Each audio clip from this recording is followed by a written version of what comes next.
அனைவருக்கும் வணக்கம். TNPSC group 4ல் economics நம்ம பார்த்துட்ருக்கோம். இது வரைக்கும் பார்த்தீங்கன்னா ஸ்கூல் புக்கில் பார்த்தீங்கன்னா 6th 7th 8th 9th டோட்டலாக கம்ப்ளீட் பண்ணிட்டோம். 10th பார்த்தீங்கன்னா டோட்டலாக 5 சப்ஜெக்ட் இருக்குது. அதில் 3 நம்ம கம்ப்ளீட் பண்ணிட்டோம். ஓகேங்களா? ஸோ அந்த கிளாஸ் அட்டன் பண்ணாதவங்க அந்த கிளாஸை வந்து அட்டன் பண்ணிவிட்டு இந்த கிளாஸை கண்டினியூ பண்ணுங்கள். அப்போ தான் உங்களுக்கு ஒரு கண்டினியூவேஷன் இருக்கும். ஓகேங்களா? ஸோ இன்றைக்கி நம்ம பார்க்க போகிறது ரொம்ப இம்பார்ட்டன்ட் ஒரு கான்செப்ட், அரசாங்கமும் வரிகளும். ஓகேங்களா? ஆல்ரெடி பார்த்தீங்கன்னா 7th ஸ்டாண்டர்டில் வந்து உங்களுக்கு இந்த வரிகள் அப்படிங்கிற கான்செப்ட் வந்து ஒரு பேசிக் இன்ட்ரோடக்ஷன் கொடுத்துருந்தாங்க. ஓகேங்களா? ஸோ அது வந்து கொஞ்சம் ப்ரீஃபான எக்ஸ்ப்ளனேஷன் இருக்குது இதில், ரொம்ப இம்பார்ட்டன்ட். ஓகேங்களா? ஸோ உங்களுடைய டிஎன்பிஎஸ்சி குரூப் 4 நியூ சிலபஸ் 2025ல் பார்த்தீங்கன்னா உங்களுக்கு இந்த ஜிஎஸ்டி, ஓகேங்களா, டேக்ஸ் பற்றி உங்களுக்கு கேட்டிருப்பாங்க. ஸோ இது ரொம்ப இம்பார்ட்டன்ட். மேக்ஸிமம் பார்த்தீங்கன்னா இதில் ஒரு 5 கொஸ்டின் வந்து எக்ஸ்பெக்ட் பண்ணுறோம். ஓகேங்களா? ஸோ இந்த அப்கமிங் டிஎன்பிஎஸ்சி குரூப் 4க்கு வந்து மினிமம் பார்த்தீங்கன்னா ஒரு 5 கொஸ்டின் வந்து இதிலேருந்து வந்துடும். ரொம்ப இம்பார்ட்டன்டான ஒரு சப்ஜெக்ட். ஓகேங்களா? ஓகே. ஸோ இதில் பார்த்தீங்கன்னா ஸ்கூல் லெவலில் தான் உங்களுக்கு கொடுத்துருப்பாங்க. ஓகேங்களா? இன்னும் கொஞ்சம் ப்ரீஃபாக ஜிஎஸ்டி பற்றி தெரிஞ்சுக்கணும் அப்படின்னா நம்மளுடைய ஜிஎஸ்டி பற்றி ஃபுல் நம்ம கிளாஸு இது வரைக்கும் நம்ம போட்டிருக்கோம். சரிங்களா? அது பார்த்திங்கன்னா ஐ பட்டனில் உங்களுக்கு கொடுக்குறேன், அதை நீங்கள் பார்த்துக்கலாம். சரிங்களா? சரி, வாங்க இந்த அரசாங்கமும் வரிகளும் அது அந்த சப்ஜெக்டில் என்ன எக்ஸ்பிளைன் பண்ணியிருக்காங்கன்னு நம்ம பார்க்கலாம். ஓகே. ஸோ அரசாங்கமும் வரிகளும். ஸோ பேசிக்காக நம்மளுக்கு வந்து வரினா என்னென்னு தெரியும், டேக்ஸ். ஓகேங்களா? டேக்ஸ் அப்படிங்கிறது என்னது, கவர்மெண்ட் வந்து மக்கள்கிட்ட இருந்து கலெக்ட் பண்ணுறது தான் வரி. ஓகே. எதுக்காக வரி வந்து கலெக்ட் பண்ணுறாங்க அப்படின்னா, ஸோ மக்களுக்கிட்ட இருந்து வரி பணத்தை கலெக்ட் பண்ணிவிட்டு மக்களுக்காக செலவு பண்ணுறது. ஓகேங்களா? ஸோ அதுதான் என்னது வரி அப்படின்னு சொல்கிறோம். ஸோ இந்த வரி வந்து என்னாகும், மக்களுக்கு வந்து ஒரே ஈவனாக, ஓகேங்களா, கலெக்ட் பண்ண மாட்டாங்க. ஸோ அதை எது பேஸ் பண்ணி பண்ணுறாங்க அப்படின்னா அவங்களுடைய வருமானம், இன்கம். ஸோ மக்களுடைய வருமானம், அவங்களுடைய சோர்ஸஸ், அதை பேஸ் பண்ணி என்ன ஆகும், அந்த டேக்ஸேஷன் இருக்கும். ஸோ இந்த டேக்ஸ் வந்து என்னது அப்படின்னா, so before GST after GST அப்படின்னு ரெண்டாக பிரிக்கலாம். ஓகேங்களா? பிஃபோர் ஜிஎஸ்டி அப்படிங்கிறது பார்த்திங்கன்னா நிறைய டேக்ஸ் வந்து இருக்கும். வேட்டு, எக்ஸைஸ் டியூட்டி, சர்வீஸ் டேக்ஸு, இந்த மாதிரி நிறைய டேக்ஸ் போர்ஷன் வந்து இருந்தது.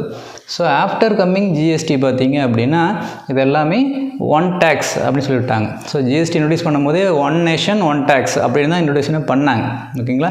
ஸோ இது வந்து ஜிஎஸ்டி கொண்டு வரதுல நிறையா நன்மைகளும் இருக்குது, நிறையா தீமைகளும் இருக்குது. ஓகேங்களா? அது வந்து செப்பரேட்டான ஒரு கான்செப்ட். அதை பற்றி நம்ம வேறு ஒரு கிளாஸில் செப்பரேட்டாக பார்க்கலாம். ஓகேங்களா?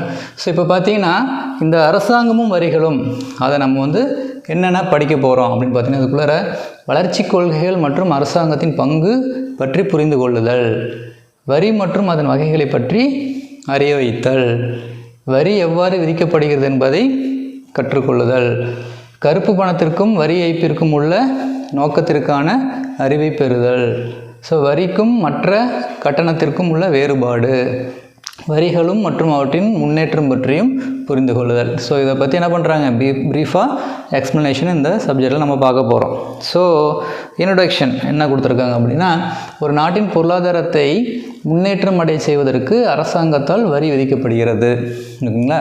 ஸோ ஒரு கண்ட்ரி வந்து டெவலப் ஆகணும் அப்படின்னு என்ன பண்ணணும், அதுக்கு வந்து கவர்மெண்ட் வந்து டேக்ஸ் வந்து போடுறாங்க அப்படின்னு சொல்கிறாங்க. ஸோ அரசின் வருமானம் நேர்முக மற்றும் மறைமுக வரிகளை சார்ந்து உள்ளது. ஸோ ஒரு கவர்மெண்ட்டுக்கு எப்படி இன்கம் வரும், ஸோ கவர்மெண்ட்டுக்கு எப்படி இன்கம் வரும்னா பேஸ்ட் ஆன் டேக்ஸ் மூலியமாக தான். ஸோ அந்த டேக்ஸ் வந்து 2 டைப் ஆஃப் டேக்ஸ் இருக்குது. ஒன்று நேர்முக வரி, மறைமுக வரி. இங்கிலீஷில் பார்த்தீங்கன்னா direct tax and indirect tax அப்படின்னு சொல்கிறாங்க. நேர்முக வரியானது தனிநபரின் வருமானத்திலும், மறைமுக வரியானது பண்டங்கள் மற்றும் பணிகள் மீதும் விதிக்கப்படுகின்றன. இதன் மூலம் அரசாங்கம் அதன் நிதி ஆதாரங்களை திரட்டுகிறது. இல்லைங்களா? ஸோ நான் 2 டைப் ஆஃப் டேக்ஸ் பார்த்தோம், direct tax and indirect tax அப்படின்னு பார்த்துருக்கோம் இல்லைங்களா? ஸோ நேரடி வரி, மறைமுக வரி அப்படிங்கிறது. ஸோ இந்த நேர்முக வரி அப்படிங்கிறது தனிநபரின் வருமானத்தில் என்ன பண்ணுவாங்க, கட்டுறது. அது வந்து என்ன சொல்கிறாங்க, ஒரு எக்ஸாம்பிள் நேர்முக வரின்னு சொல்கிறாங்க. அதாவது லைக் பார்த்தீங்கன்னா இன்கம் டேக்ஸ்.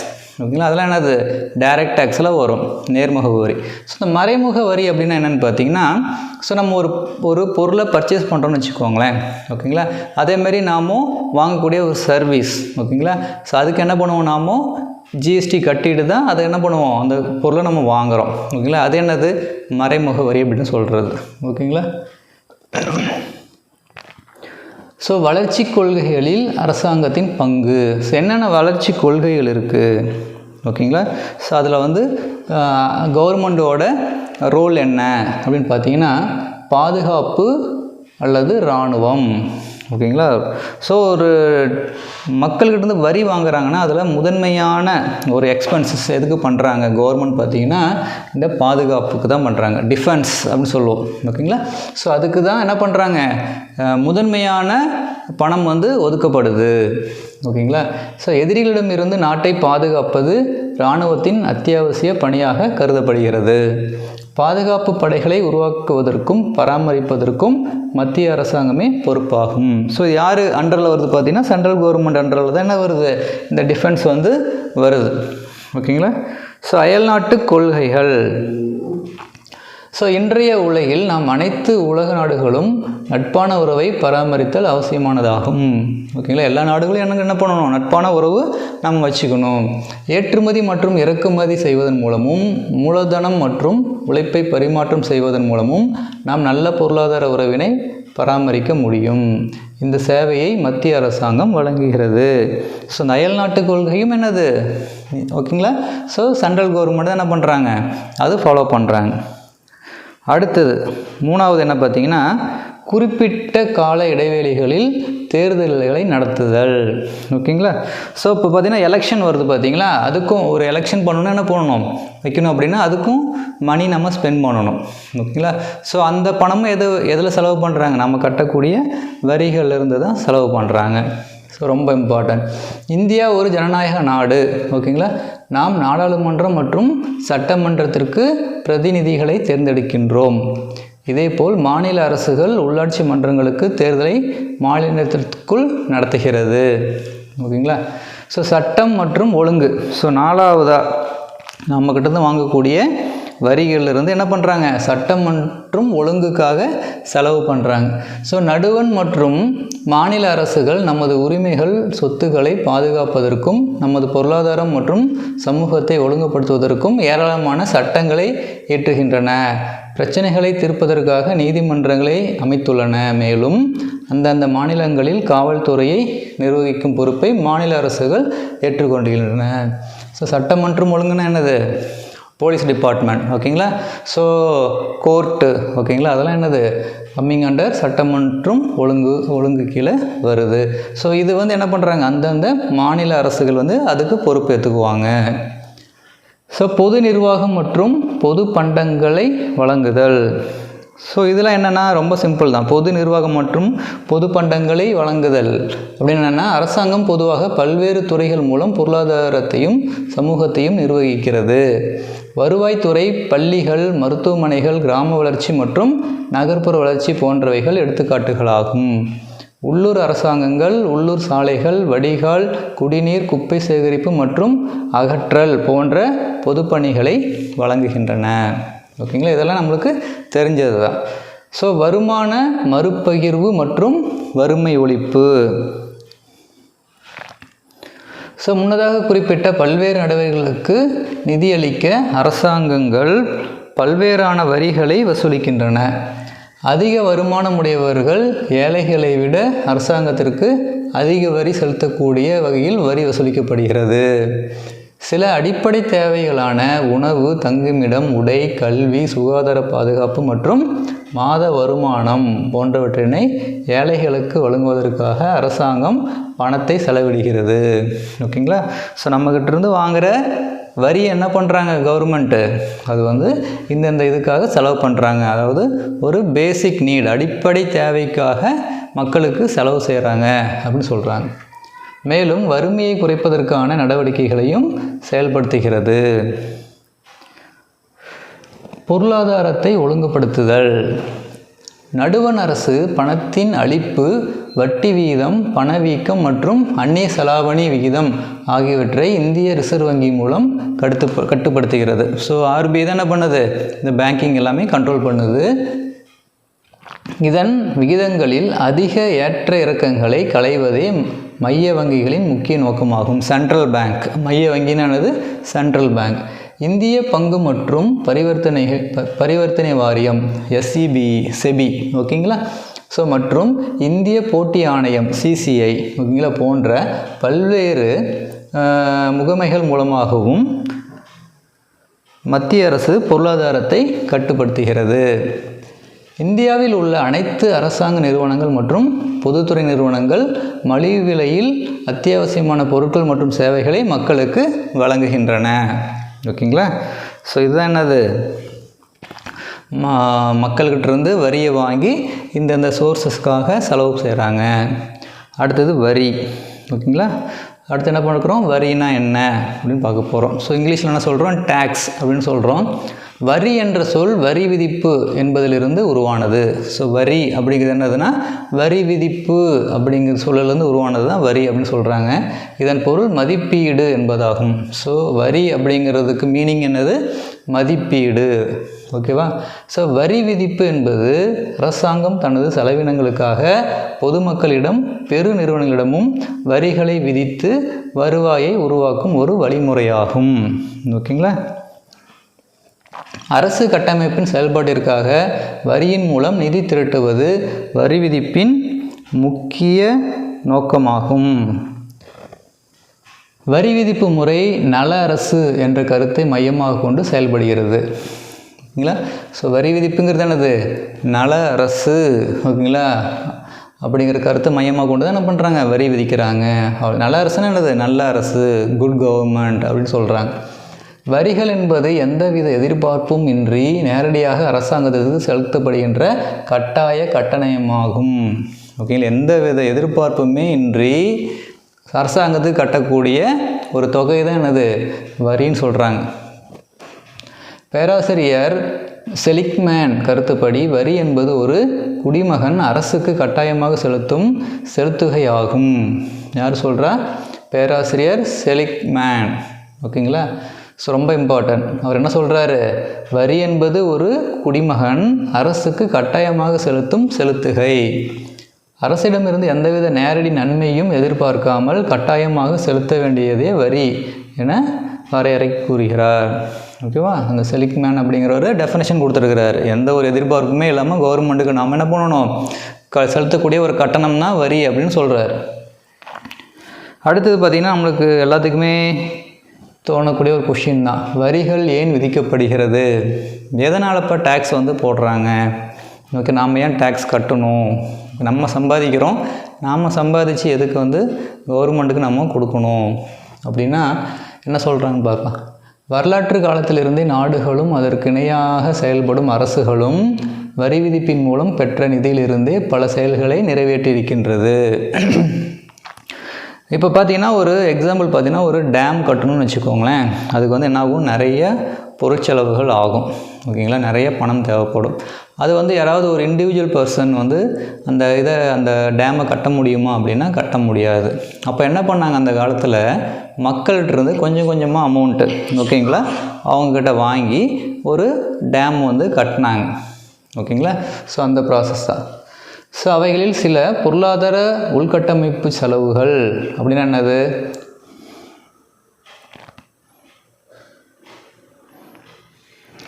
ஓகே. ஸோ அவைகளில் சில பொருளாதார உள்கட்டமைப்பு செலவுகள் என்னென்ன, போக்குவரத்து, சுகாதாரம், பொது பாதுகாப்பு, கல்வி, உடல் நலம். ஓகேங்களா? இதெல்லாம் என்னது, பொருளாதார உட்கட்டமைப்பு செலவுகள். அடுத்தது என்ன சொல்கிறாங்க, இராணுவம், அறிவியல் ஆராய்ச்சி, கலாச்சாரம், கலைகள், பொதுப்பணிகள், பொது காப்பீடுகள் மற்றும் அரசாங்க செயல்பாடுகள் போன்றவைகளாகும். வரிகளை உயர்த்துவதற்கான அரசாங்கத்தின் திறன் நிதித்திறன் என்று கூறப்படுகிறது. ஓகேங்களா? இப்போ கவர்மெண்ட் வந்து டேக்ஸ் வந்து இன்க்ரீஸ் பண்ணுறாங்க. இப்போ வந்து இன்கம் டேக்ஸில் அதாவது இது எதில் வந்து முடிவு பண்ணுறாங்க பார்த்தீங்கன்னா பட்ஜெட். ஓகேங்களா? இயர்லி ஒன்ஸ் என்ன பண்ணுவாங்க, பட்ஜெட் வந்து தாக்கல் பண்ணுறாங்க பார்த்தீங்களா. அதில் என்ன பண்ணுவாங்க, ஒரு இதில் பார்த்தீங்கன்னா டேக்ஸோடைய ரேட் வந்து என்ன ஆகும், ஸ்லாப்பு கம்மியாகும், ஒரு பட்ஜெட்டில் அதிகமாகுது. இதெல்லாம் எதை பேஸ் பண்ணி தான் இருக்கும், கவர்மெண்ட் அரசாங்கத்தின் நிதித்திறன் எப்படி இருக்கோ அதை பேஸ் பண்ணி தான் அந்த டேக்ஸ் வரி வந்து ஏற்றுறது, இறக்குறது, குறைக்கிறது, அந்த மாதிரி வேலையெல்லாம் பார்க்குறாங்க. அடுத்தது செலவானது வரி வருவாயை விட அதிகமாக இருக்கும்போது ஒரு அரசாங்கம் கடனை திரட்டுகிறது. ஓகேங்களா, செலவு என்ன பண்ணுது, இப்போ கவர்மெண்ட் என்ன பண்ணுறாங்க, வரி வாங்குறாங்க. அந்த வரியை விட செலவு அதிகமாக இருக்குது அப்படிங்கும்போது என்ன பண்ணுவாங்க, கவர்மெண்ட் கடன் வாங்குறாங்க. வரிகளின் ஒரு பகுதி கடந்த கால பணிகளுக்கான கடன்களுக்கு பயன்படுத்தப்படலாம்.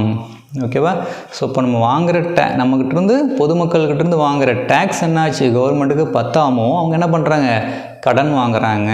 ஓகேங்களா, ஸோ அது என்ன பண்ணுறாங்கன்னா அந்த வரி விதிப்பு போன டைம் ஓகேங்களா முந்தைய டைம் வாங்கின கடனுக்கு அடைக்கிறதுக்கு பெரும்பகுதி அது செலவு பண்ணுறாங்க. ஓகேங்களா, ஸோ அரசாங்கம் மக்களின் நலனிற்கு பொது சேவைகளுக்கும் வரிகளை பயன்படுத்தலாம். ஓகேங்களா, ஸோ இந்த சேவைகளில் கல்வி முறைகள், முதியோர்களுக்கான ஓய்வூதியம், வேலையின்மை சலுகைகள் மற்றும் பொது போக்குவரத்து ஆகியவை அடங்கும். ஸோ இதுக்கெல்லாம் மேக்சிமம் செலவு பண்ணுறாங்க அந்த டேக்ஸ்லேருந்து. ஆற்றல், நீர் மற்றும் கழிவு மேலாண்மை ஆகியவை மக்களுக்கான பயன்பாடுகள் ஆகும். ஓகே, ஸோ இப்போ எதுக்காக வரி விதிக்கிறாங்க அப்படிங்கிறத நம்ம பார்த்தோம். அடுத்தது வரிகளின் வகைகள். ஸோ வரிங்கள் என்னென்ன வகையான வரி இருக்குது, டைப்ஸ் ஆஃப் டாக்ஸேஷன். ஸோ அதில் நம்ம நம்மளுக்கு தெரிஞ்சது தான். ஓகேங்களா, நேர்முக வரி, மறைமுக வரி. ஒரு டேக்ஸை 2 வகையாக பிரிச்சிருப்பாங்க, 2 டைப் ஆஃப் டேக்ஸ். அதில் ஃபஸ்ட்டு ஒன்று என்னது, நேர்முக வரி, அடுத்தது மறைமுக வரி. ஸோ ஃபஸ்ட்டு நேர்முக வரினா என்ன அப்படின்னா, ஸோ ஒரு தனிநபர் நேரடியாக கவர்மெண்ட்டுக்கு போய் வரி கட்டுறது தான் நேர்முக வரி. சிம்பிளாக சொல்லணும்னா அதுதான். ஓகேங்களா, எக்ஸாம்பிள் பார்த்தீங்கன்னா இன்கம் டேக்ஸ் சொல்லலாம், இதெல்லாம் நேர்முக வரி அப்படின்னு சொல்லுவோம். ஸோ நேர்முக வரி என்பது ஒரு தனிநபர் அல்லது நிறுவனத்தின் மீது நேரடியாக விதிக்கப்படுவதாகும். இவ்வரியை மற்றொரு மீது மாற்ற முடியாது. இப்போது நான் ஒரு டேக்ஸ் கட்டணுன்னா அது நான் தான் கட்டி ஆகணும், எனக்காக இன்னொருத்தர் கட்ட மாட்டாங்க. அதுதான் நேர்முக வரி. ஓகேவா, அதே மறைமுக வரி அப்படிங்கிறது நான் கட்ட வேண்டிய டேக்ஸை வேறு ஒருத்தர் கட்டுவார். அது எப்படின்னு மறைமுக வரி பார்க்கும்போது பார்க்கலாம். ஓகேவா, இப்போ என்னது, நேர்முக வரி என்ன சொல்கிறாங்க, ஒரு தனிநபர் அல்லது நிறுவனத்தின் மீது நேரடியாக விதிக்கப்படும் வரி தான் நேர்முக வரி. இவ்வரியை மற்றொரு மீது மாற்ற முடியாது. பேராசிரியர் ஜேஎஸ் மில்லின் கருத்துப்படி, ஜேஎஸ் மில் அப்படிங்கிறவர் என்ன சொல்கிறாரு, நேர்முக வரி என்பது யார் மீது வரி விதிக்கப்பட்டதோ அவரே அவ்வரியை செலுத்துவதாகும். வரி செலுத்துபவரே வரிச்சுமையை ஏற்க வேண்டும். சில நேர்முக வரிகள் என்னென்ன எக்ஸாம்பிள் பார்த்தீங்கன்னா வருமான வரி, சொத்து வரி மற்றும் நிறுவன வரி. இதெல்லாம் என்னது, நேர்முக வரின்னு சொல்கிறாங்க. ஓகேங்களா, ஸோ ஜேஎஸ் மில் ரொம்ப இம்பார்ட்டன்ட். ஜேஎஸ் மில்லுன்னு என்ன சொல்கிறாரு, யார் மீது வரி விதிக்கப்பட்டதோ அவரே அவ்வரியை செலுத்துவதாகும். இதுதான் நேர்முக வரி அப்படின்னு சொல்கிறாங்க. அடுத்து நம்ம பார்க்க போகிறது அரசாங்கமும் வரிகளும் அப்படிங்கிறத பார்த்துட்ருக்கோம். அடுத்தது நம்ம பார்க்க போகிறது என்னென்னா, இங்கே பாருங்கள் ஒரு பாக்ஸ் கொடுத்துருக்காங்க. ஸோ வரி அமைப்பு. ஸோ வரியை எப்படி ஆர்கனைஸ் பண்ணியிருக்காங்க, அதோட அமைப்பு எப்படி இருக்குதுன்னு பார்த்தீங்கன்னா, ஒவ்வொரு வகையான வரியும் சில நன்மைகள் மற்றும் தீமைகளை பெற்றுள்ளன. நாம் கொண்டுள்ள வரி அமைப்பு பல்வேறு வகையான வரிகளின் தொகுப்பாகும். ஆடம் ஸ்மித் முதல் பல பொருளாதார வல்லுநர்கள் வரி விதிப்பு கொள்கைகளை கொடுத்துள்ளனர். அவைகளின் பொதுவான வகைகளை இங்கு நினைவு கூறுவது முக்கியம். என்னென்ன சொல்கிறாங்கன்னு பார்ப்போமா. ஃபஸ்ட்டு சமத்துவ விதி. வரி ஒரு கட்டாய கட்டணம் என்பதால் வரிமுறையை வடிவமைப்பதில் சமத்துவம் என்பது முதன்மை என்பதை அனைத்து பொருளாதார வல்லுநர்களும் ஒப்புக்கொள்கிறார்கள். ஸோ வரிங்கிறது என்னது, சமத்துவமாக இருக்கணும் வரி விதிப்புங்கிறது அப்படின்னு சொல்கிறாங்க. பணக்காரர்கள் ஏழைகளை விட அரசாங்கத்திற்கு அதிக வரி வருவாயை செலுத்த வேண்டும். பணக்காரர்கள் என்ன பண்ணுறாங்க, அவங்க என்ன பண்ணுவாங்க, நிறைய இன்கம் சோர்ஸ் பண்ணுவாங்க. அப்போ என்ன பண்ணுவாங்க, ஏழைகளை விட அவங்க அதிகமாக கட்டணும். ஓகேங்களா, அதை விட்டுட்டு ஏழைகளுக்கும் ஒரே மாதிரி வரி, பணக்காரர்களுக்கும் ஒரே மாதிரி வரி அப்படின்னா அங்கே சமத்துவம் இருக்காது அப்படின்னு சொல்கிறாங்க. ஸோ பணக்காரர்கள் ஏழைகளை விட அரசாங்கத்திற்கு அதிக வரி செலுத்த வேண்டும். ஏனென்றால் ஏழைகளை விட பணக்காரர்களுக்கு அதிக வரி செலுத்தும் திறன் உள்ளது. ஓகேங்களா, அங்கே அதிகமாக சம்பாதிக்கிறாங்க. இதுதான் சமத்துவ விதி. அடுத்தது உறுதி விதி அப்படின்னு ஒன்று இருக்குது. ஒவ்வொரு வரி செலுத்துவோரும் ஒரு வருடத்தில் எவ்வளவு வரித்தொகையை அரசாங்கத்திற்கு செலுத்த வேண்டும் என்பதை கணக்கிட ஒவ்வொரு அரசாங்கமும் வரிமுறையை முன்கூட்டியே அறிவிக்க வேண்டும். இதுதான் உறுதி விதி. இதை எப்படி கண்டுபிடிக்கலாம்னா, லாஸ்ட் இயரில் எவ்வளோ டேக்ஸ் பண்ணிக்கிறாங்களோ அதே தான் இந்த வருஷம் வரும், அது முன்கூட்டியே அறிவிக்கணும் அப்படின்னு சொல்கிறாங்க. மூணாவது நம்ம பார்க்க போகிறது சிக்கன மற்றும் வசதி விதி அப்படின்னா என்னென்னா, வரி எளிமையானதாக இருந்தால் வரி வசூலிப்பதற்கான செலவு ஓகேங்களா மிக குறைவாக இருக்கும். ஸோ வரி எளிமையானதாக இருந்தால் வரி வசூலிப்பதற்கான செலவு என்னாகும், குறைவாக இருக்கும். மேலும் ஒரு நபருக்கு வரி செலுத்த போதுமான பணம் கிடைக்கும் நேரத்தில் வரி வசூலிக்கப்பட வேண்டும். ஓகேங்களா, அவர்கிட்ட காசே இல்லை ஓகேங்களா, அப்போ போய் அவருக்கு டேக்ஸ் கட்டு அப்படின்னா அவர் கட்ட முடியாது. அவர்கிட்ட எப்போ பணம் இருக்குதோ அந்த மாதிரி டைமில் அவங்ககிட்ட டேக்ஸ் கலெக்ட் பண்ண சொல்லணும் அப்படின்னு சொல்கிறாங்க. இது வசதிக்கான வரி என்று அழைக்கப்படுகிறது. ஒரு வசதியான வரி வசூலிக்கும் செலவை குறிக்கிறது. இப்போ ஒருத்தர் என்ன பண்ணுறாருன்னா, ஒரு பர்டிகுலர் டேட்டு கொடுத்துறாங்கன்னு வச்சுக்கோங்களேன். இப்போ ஃபினான்ஷியல் இயர் ஏப்ரல் மாதம் 1ஆம் தேதி எல்லாமே டேக்ஸ் கட்டணும் அப்படின்னா, அந்த டைமில் யார்கிட்டையும் பணம் இல்லை அப்படின்னா அப்போ என்ன ஆகும், அவங்களால பணம் கட்ட முடியாது. ஓகேங்களா, திருப்பி என்ன பண்ணுறாங்க, செகண்ட் டைம் கட்டணும் அப்படின்னு சொல்லி அனௌன்ஸ் பண்ணுவாங்க. அப்புறம் தேர்ட் டைம் பண்ணணும்னு சொல்லுவாங்க. அப்போ என்ன ஆகும், இந்த வரி வசூலிக்கிறதுக்கு பண்ணுற செலவு அதிகமாகும் அப்படின்னு சொல்கிறாங்க. உற்பத்தி திறன் மற்றும் நெகிழ்ச்சி வரி. ஸோ அரசாங்கம் போதுமான வரி வருவாயை பெறக்கூடிய வரிகளை தேர்வு செய்ய வேண்டும். நிறைய வரிகளுக்கு பதிலாக அதிக வரி வருவாயை பெறக்கூடிய சில வரிகளை தேர்வு செய்ய வேண்டும். நிறைய டேக்ஸ் போடாமல் ஒரு சிம்பிளான ஒரு வரி சிஸ்டத்தை, ஒரு டேக்ஸ் சிஸ்டத்தை கொண்டு வரணும். இது உற்பத்தி திறன் வரியாகும். மக்கள் தங்கள் வருமானத்திலிருந்து வரி செலுத்துகிறார்கள். ஓகேங்களா, எனவே மக்கள் வருமானம் அதிகரித்தால் தானாகவே அதிக வருவாயை செலுத்த வகையில் வரி அமைப்பு வடிவமைக்க வேண்டும். இது நெகிழ்ச்சி வரி எனப்படுகிறது. ஓகேவா, ஸோ மக்கள் என்ன பண்ணுறாங்க, அதிகமாக இன்கம் சோர்ஸ் பண்ணுறாங்கன்னா அதிகமாக டேக்ஸ் கட்ட போகிறாங்க. அதுக்கான வழியை பார்க்கணும் அப்படின்னு சொல்கிறாங்க. ஓகே, அடுத்த ஒரு பாக்ஸ் பார்த்திங்கன்னா, இந்தியாவில் முதலாக வருமான வரி 1860ஆம் ஆண்டு சர் ஜேம்ஸ் வில்சன் என்பவரால் அறிமுகப்படுத்தப்பட்டது. ரொம்ப இம்பார்ட்டன்ட். இன்கம் டேக்ஸ் ஃபஸ்ட்டு எப்போ இந்தியாவில் இன்ட்ரடியூஸ் பண்ணாங்க, 1860ஆம் ஆண்டு. யாருன்னா சர் ஜேம்ஸ் வில்சன். எப்போது அறிமுகப்படுத்தப்பட்டது, 1860. ஓகேங்களா, 1857ஆம் ஆண்டு புரட்சியின் மூலம் ஏற்பட்ட இழப்புகளை ஈடுகட்ட அரசாங்கத்தின் மூலம் போடப்பட்ட ஆணையே வரி விதிப்பாகும். இது இம்பார்ட்டன்ட். 1857ஆம் ஆண்டு புரட்சியின் மூலம் ஏற்பட்ட இழப்புகளை ஈடுகட்ட அரசாங்கத்தின் மூலம் போடப்பட்ட ஒரு ஆணை தான் என்ன சொல்கிறாங்க, வரி விதிப்பு. ஓகே, அடுத்து நம்ம பார்க்க போகிறது இந்த நேர்முக வரி தான் பார்த்துட்ருக்கோம். ரைட்டுங்களா, நேர்முக வரின்னா ஒருத்தருக்கு விதிக்கப்பட்ட வரியை அவர் நேராக போய் கவர்மெண்ட்டுக்கு கட்டுறது, அதுதான் நேர்முக வரின்னு சொல்கிறோம். அதில் ஃபஸ்ட்டு என்னது, வருமான வரி.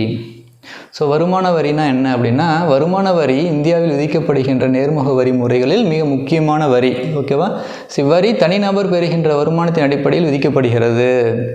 இவ்வரி வசூலிக்கப்படும் விகிதம் வருமான அளவை பொறுத்து மாறக்கூடியது. ஓகேங்களா, ஒருத்தர் பார்த்திங்கன்னா ஒரு வருஷத்துக்கு 10 லட்ச ரூபா சம்பாதிக்கிறாரு. ஓகேங்களா, இன்னொருத்தர் பார்த்திங்கன்னா 20 லட்சம் சம்பாதிக்கிறாருன்னா அவங்க எவ்வளோ ஏர்ன் பண்ணுறாங்களோ அதுக்கு தகுந்த மாதிரி என்ன பண்ணுவாங்க, வரி விகிதங்கள் மாறுபடும். வருமான வரி வலைதளத்தின் மூலம் நடப்பாண்டிற்கான வருமான வரி அறிக்கையினை மாணவர்களை அறிந்து கொள்ள கூறுதல். இப்போ ஸ்டூடெண்ட்ஸே என்ன பண்ணணும், ஸோ அவங்களுக்குலாம் என்ன பண்ண சொல்கிறாங்க, டீச் பண்ணணும். ஓகேங்களா, ஸோ டேக்ஸ்னால் என்ன, வரி எப்படி கட்டுறாங்க அதெல்லாம். ஸோ நிறுவன வரி அடுத்தது.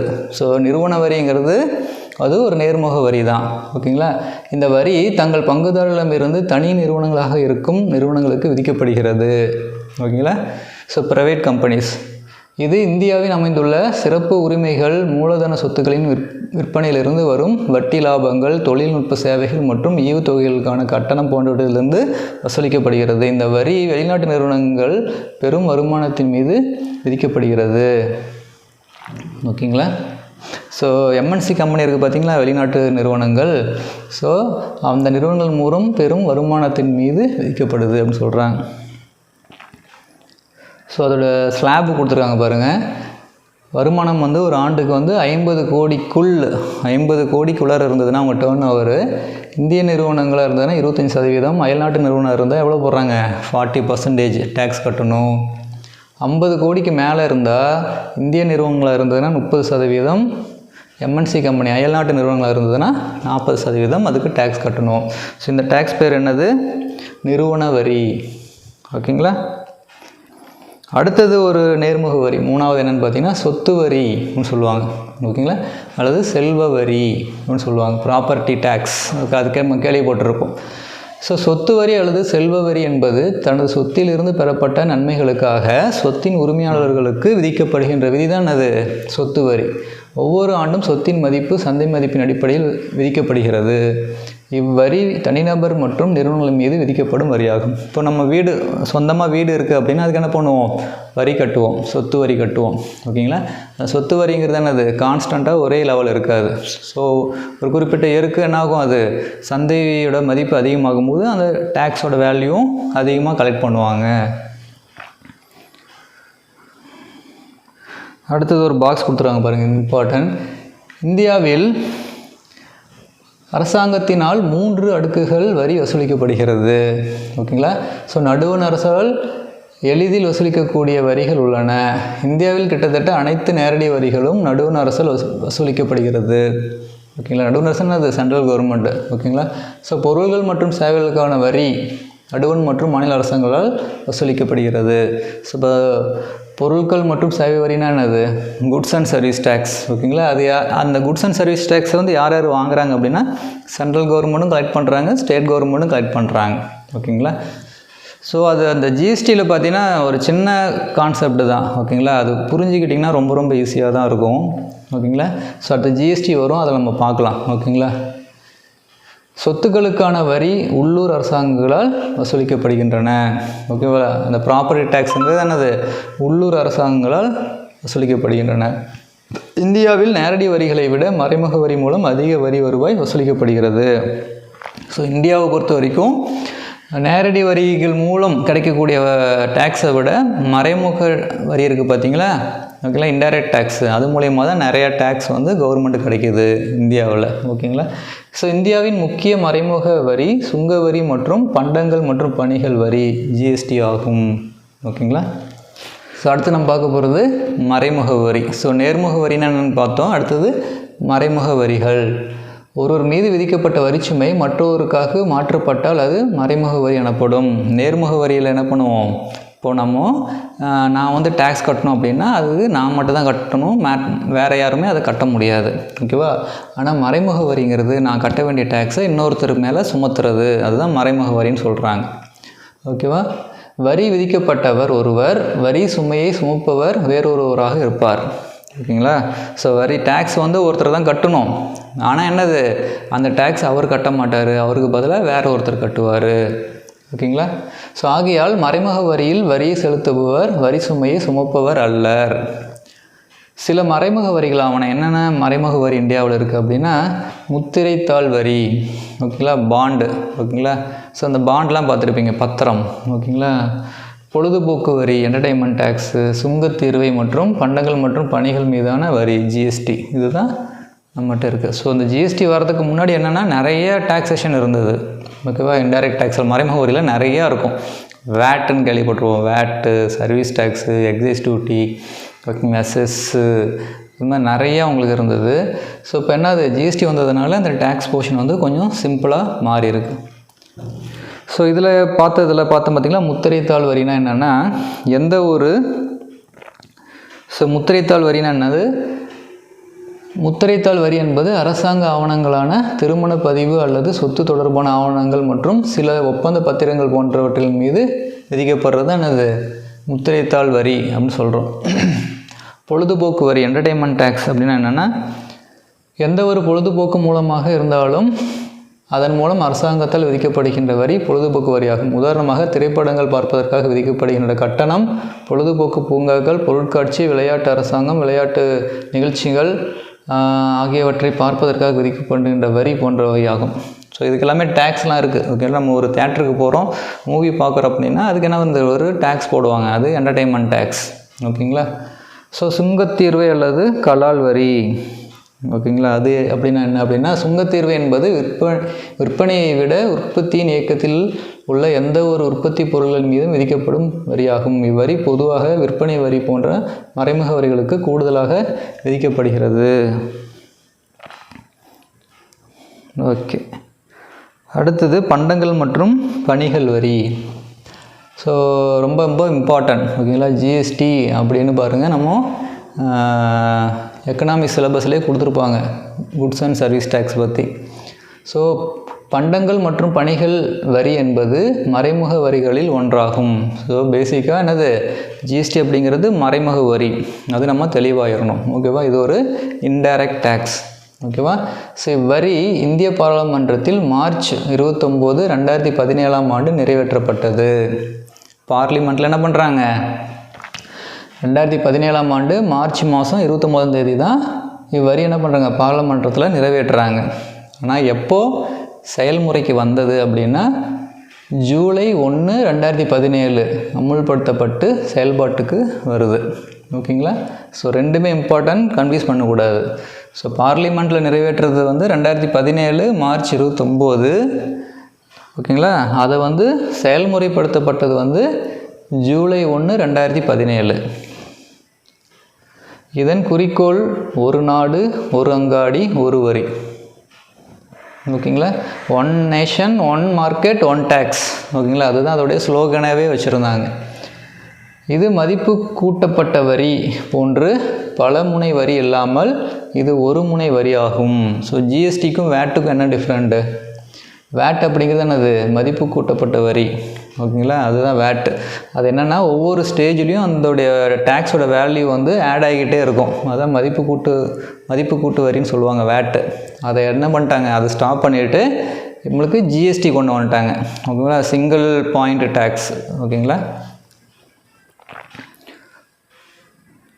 பண்டங்கள் மற்றும் பணிகள் வரியின் அமைப்பு அது எப்படி இருக்குது. ஓகேங்களா.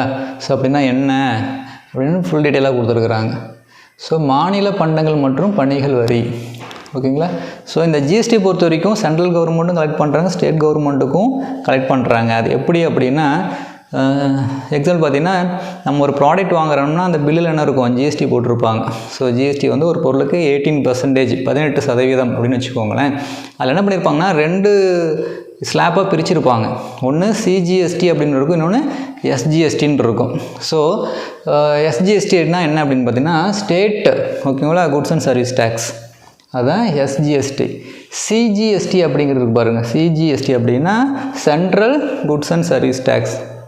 இப்போது அந்த 18% என்ன பண்ணுவாங்கன்னா சரிபாதியாக பிரிக்கிறது. அப்போ சரிபாதினா எவ்வளோ வரும், 9%, 9%. ஓகே, 9%, 9%. ஸோ அந்த 18%ல் 9% என்ன பண்ணுவாங்க, ஸ்டேட் கவர்மெண்ட் எடுத்துக்குவாங்க. மிச்சம் இருக்கிறத சென்ட்ரல் கவர்மெண்ட்டுக்கு 9% ஒரு குறிப்பிட்ட ஸ்டேட் என்ன பண்ணணும், சென்ட்ரல் கவர்மெண்ட்டுக்கு அந்த பாதி அமௌண்ட்டை கொடுத்துடணும். இதுதான் ஜிஎஸ்டியோட அமைப்பு. ஓகேங்களா. ஸோ ஃபஸ்ட்டு என்ன பார்க்குறோன்னா, மாநில பண்டங்கள் மற்றும் பணிகள் வரினா என்ன அப்படின்னா state goods and service tax. மதிப்பு கூட்டப்பட்ட வரி. ஓகேங்களா. விற்பனை வரி, கொள்முதல் வரி, பொழுதுபோக்கு வரி, ஆடம்பர வரி, பரிசு சீட்டு வரி மற்றும் மாநில கூடுதல் கட்டணங்கள் மற்றும் வரிகள். ஓகேங்களா. மத்திய பண்டங்கள் மற்றும் பணிகள் வரி. ஸோ மத்திய சுங்கத்தீர்வை, சேவை வரி, ஈடு செய்ய வரி, கூடுதல் ஆயத்தீர்வை, கூடுதல் கட்டணம், கல்வி கட்டணம் மற்றும் மேல்நிலை கல்வி. ஸோ இதெல்லாம் என்னது, சென்ட்ரல் கவர்மெண்ட்டுக்கு போகுது. ஸோ ஒருங்கிணைந்த பண்டங்கள் மற்றும் பணிகள் வரி, IGST, integrated goods and service tax. ஓகேங்களா. ஸோ சிம்பிளாக சொல்லணுன்னா ஜிஎஸ்டி 3 டைப் ஆஃப் ஜிஎஸ்டி இருக்குது. ஓகேங்களா. ஸோ அது என்னென்னு பார்த்தீங்கன்னா சிஜிஎஸ்டி, எஸ்ஜிஎஸ்டி, ஐஜிஎஸ்டி அப்படின்னு சொல்லுவாங்க, 3 இதை. ஸோ இந்த ஜிஎஸ்டி பற்றி நம்ம பார்த்திங்கன்னா ஃபுல் டீட்டெயிலான ஒரு வீடியோ ஒரு கிளாஸே நம்ம போட்டிருக்கிறோம். ஓகேங்களா. ஸோ அந்த கிளாஸு பார்த்திங்கன்னா உங்களுக்கு இருக்கும். அதில் நம்ம அந்த ஜிஎஸ்டி மட்டும் என்ன பண்ணுவோம், ஃபுல் எலாபரேஷனாக நம்ம பார்த்துருக்குறோம். ஓகேங்களா. அது உங்களுக்கு பார்த்து ரொம்ப ஈஸியாக இருக்கும். ஓகேங்களா. ஸோ இந்த ஜிஎஸ்டியில் 3 டைப் ஆஃப் ஜிஎஸ்டி இருக்குது, சிஜிஎஸ்டி, எஸ்ஜிஎஸ்டி, ஐஜிஎஸ்டி. ஓகேங்களா. ஸோ சிஜிஎஸ்டி அப்படிங்கிறது என்னது, central goods and service tax. SGST அப்படிங்கிறது state goods and service tax. இந்த ஐஜிஎஸ்டி அப்படின்னா என்னென்னா இப்போ தமிழ்நாட்டிலேருந்து ஒரு பொருளை கர்நாடகாவுக்கு நம்ம சேல்ஸ் பண்ணுறோன்னு வச்சுக்கோங்களேன். இப்போது அந்த பில்லில் என்ன பண்ணுவாங்கன்னா ஐஜிஎஸ்டி தான் போடணும். ஓகேங்களா. சிஜிஎஸ்டி, எஸ்ஜிஎஸ்டின்னு நம்ம போடக்கூடாது. இப்போது அது டேரெக்டாக 18% டேக்ஸ்னால் அந்த பொருளுக்கு ஐஜிஎஸ்டி 18% போடுவாங்க. அதாவது ஒரு மாநிலம் விட்டு இன்னொரு மாநிலத்துக்கு நம்ம பில் பண்ணும்போது ஓகேவா, அது டோட்டலாக எங்கே போயிடும் அப்படின்னா சென்ட்ரல் கவர்மெண்ட்டுக்கு போயிடும் அந்த டேக்ஸு. மாநிலங்களில் பிரிக்க முடியாது. அதான் சொல்கிறாங்க 4 முக்கிய ஜிஎஸ்டி விகிதங்கள் உள்ளன. எத்தனை பர்சன்டேஜ்? 5%, 12%, 18% அண்டு 28%. இது ஸ்லாபுன்னு சொல்லுவாங்க.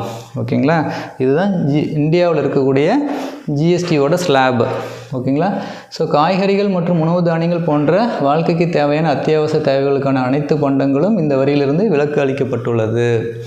ஆக்சுவலாக இது என்னென்னா, இந்த ஹெட்டிங் கொடுத்துட்டு எஸ்ஜிஎஸ்டி, சிஜிஎஸ்டி, ஐஜிஎஸ்டின்னு கொடுத்துட்டு இந்த இதை பற்றி எக்ஸ்பிளைன் பண்ணலை இதில். ஓகேங்களா, இந்த ஹெட்டிங்க்கு சம்மந்தமே இல்லாத ஒரு இது தான் உள்ளார கொடுத்து வச்சுருக்காங்க. ஓகேங்களா. 1954ஆம் ஆண்டு முதலில் பண்டங்கள் மற்றும் பணிகள் வரியை அமல்படுத்திய நாடு பிரான்ஸ். ஓகேங்களா. ஸோ இந்தியாவில் மட்டும்தான் ஜிஎஸ்டி இருக்கா அப்படின்னா இந்தியாவை தான் கடைசியாக இம்ப்ளிமெண்ட் பண்ண நாடு. மற்ற நாடுகள் எல்லாமே என்ன பண்ணிட்டாங்க, முன்னாடியே ஜிஎஸ்டி அப்படிங்கிற குட்ஸ் அண்ட் சர்வீஸ் டேக்ஸை வந்து இம்ப்ளிமெண்ட் பண்ணிட்டாங்க. இங்கே பாருங்கள் 1954 என்ன பண்ணியிருக்காங்க, ஃப்ரான்ஸில் வந்து ஜிஎஸ்டி வந்து இம்ப்ளிமெண்ட் பண்ணியிருக்காங்க. புரியுதுங்களா. அடுத்தது வரி எவ்வாறு விதிக்கப்படுகிறது. ஓகேங்களா. ஸோ ரொம்ப இம்பார்ட்டன்ட். வரி எவ்வாறு விதிக்கப்படுகிறது அப்படின்னா வளர்வீத வரி விதிப்பு முறை, விகித வரி விதிப்பு முறை மற்றும் தேய்வு வீத வரி விதிப்பு முறை என அரசாங்கம் வரிகளை விதிக்கின்றன. ஓகேங்களா. என்னென்ன வரி?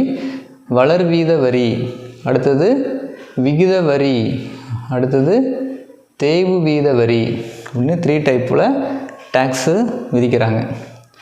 வளர்வீத வரி அப்படின்னா என்னென்னா, வளர்வீத வரி விதிப்பு முறையில் வரியின் அடிப்படை தளம் அதிகரிக்கும் போது வரி விகிதமும் அதிகரிக்கிறது. ஓகேங்களா. ஒரு வளர்விகித வரியை பொறுத்தவரையில் வருமானம் அதிகரிக்கும் போது வரி விகிதமும் அதிகரிக்கிறது. இதுதான் வளர்விகித வரின்னு சொல்கிறது. ஸோ நம்மளுக்கு இன்கம் வந்து அதிகமாகும் போது என்ன பண்ணணும், டேக்ஸும் அதிகமாக நம்ம கட்டணும். ஸோ வரி அடிப்படை இப்போ 10,000 ஒருத்தர் இன்கம் வருது அப்படின்னா அதுக்கு என்னது, வரி விகிதம் வந்து 10%. ஓகேங்களா. அப்போ வரி அளவு எவ்வளவு, 10%னா 1000 ரூபா டேக்ஸ் கட்டணும். 20,000 ரூபா நம்ம சம்பாதிக்கிறோம் அப்படின்னா அவங்களுக்கு 15%. அப்போ 3,000 ரூபா வரி வரும். 30,000 ரூபா அப்படின்னா 25% வரி, அவங்களுக்கு 7,500 ரூபா வரி கட்டணும். இந்த வரி விகிதம் பார்த்திங்கன்னா இன்க்ரீஸ் ஆகிட்டே போகும். அதுதான் வளர் விகித வரி அப்படின்னு சொல்கிறது.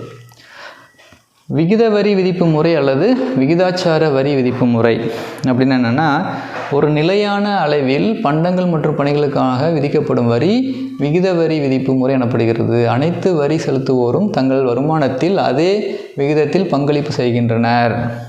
ஓகேங்களா. ஸோ இது எப்படின்னா, அவங்க எவ்வளோ வேணாலும் இன்கம் வாங்கினாலுமே வரி விகிதம் என்னது, ஒரே மாதிரியே இருக்கும். ஓகேவா. அதுக்கு தகுந்த மாதிரி என்ன பண்ணுவாங்க, வரி அளவு மாறும். இது ஒரு ஸ்லாப். பாருங்கள் 10,000, 20,000, 30,000, ஆனால் வரி விகிதம் எவ்வளவு, 10% தான் இருக்கும். ஓகேங்களா.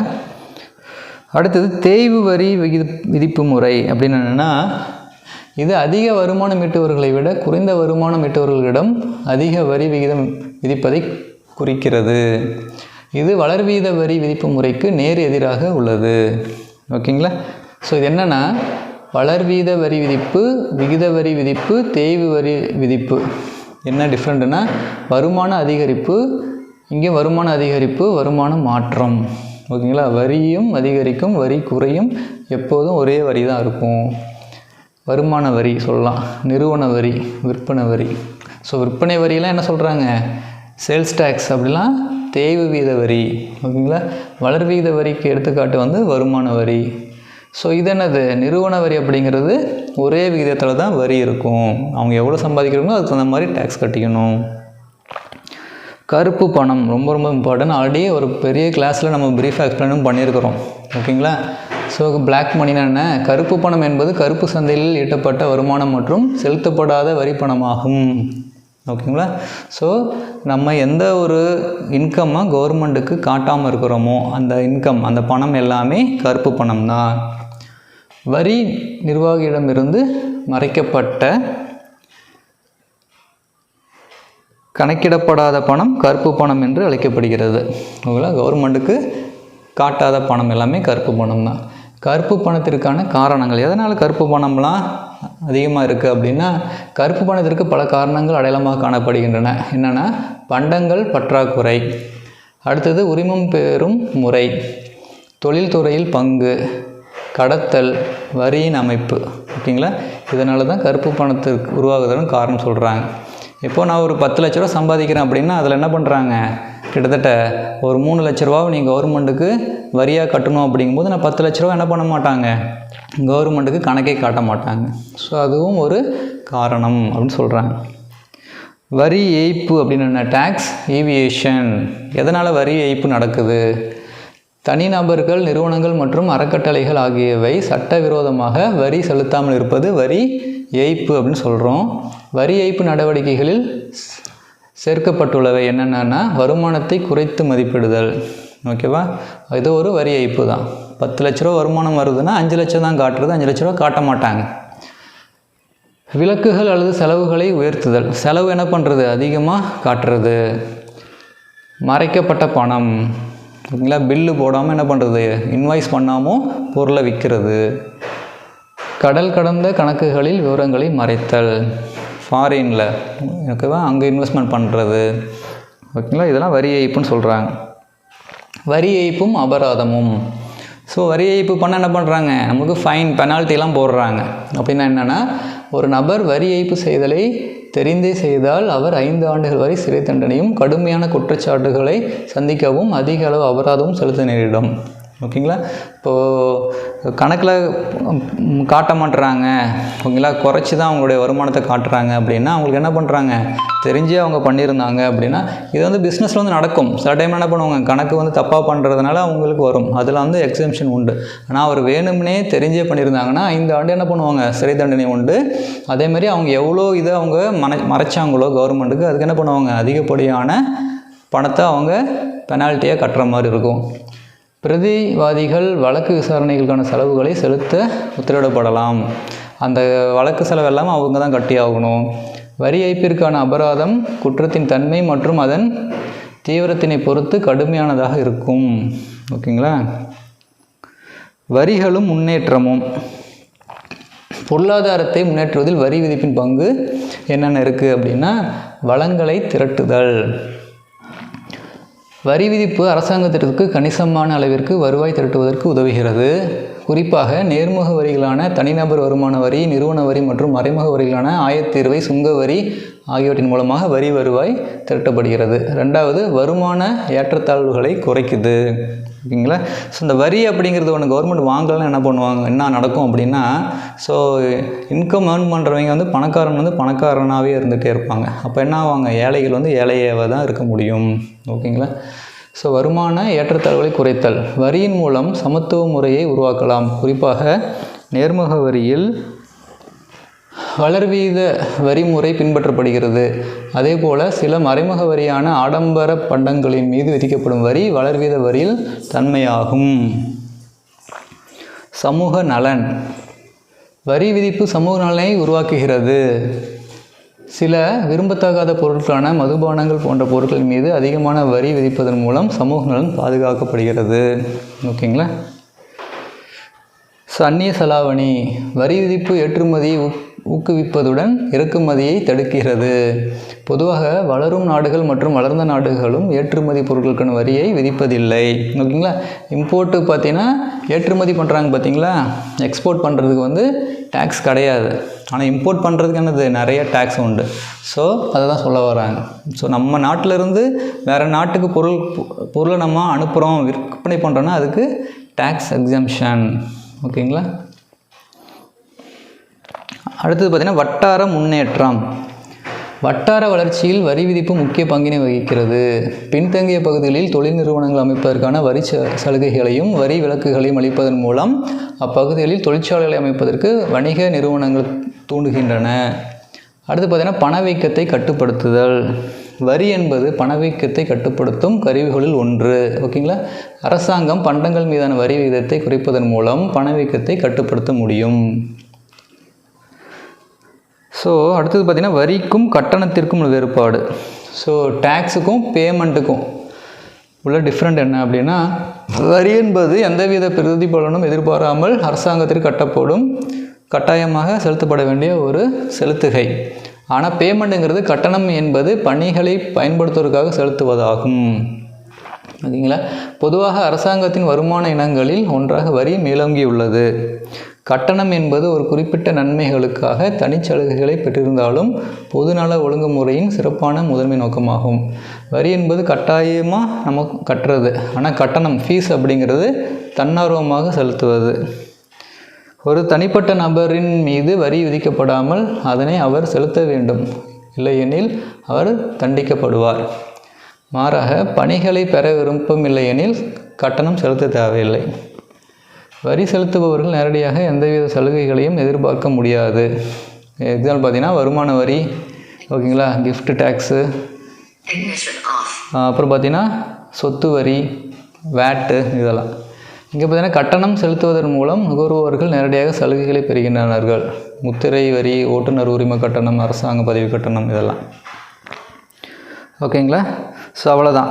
ஸோ இந்த கிளாஸ் பார்த்தீங்கன்னா இதோட முடிஞ்சது. ஸோ இதோட ப்ரீஃபான உங்களுக்கு டேக்ஸை பற்றி, ஜிஎஸ்டி பற்றி ப்ரீஃபாக வேணும்னா ஆல்ரெடி நம்ம கிளாஸ் இருக்குது, ஐ பட்டனில் உங்களுக்கு அந்த லிங்கை கொடுத்துருக்குறேன், அதை நீங்கள் பார்க்கலாம். ஓகேங்களா?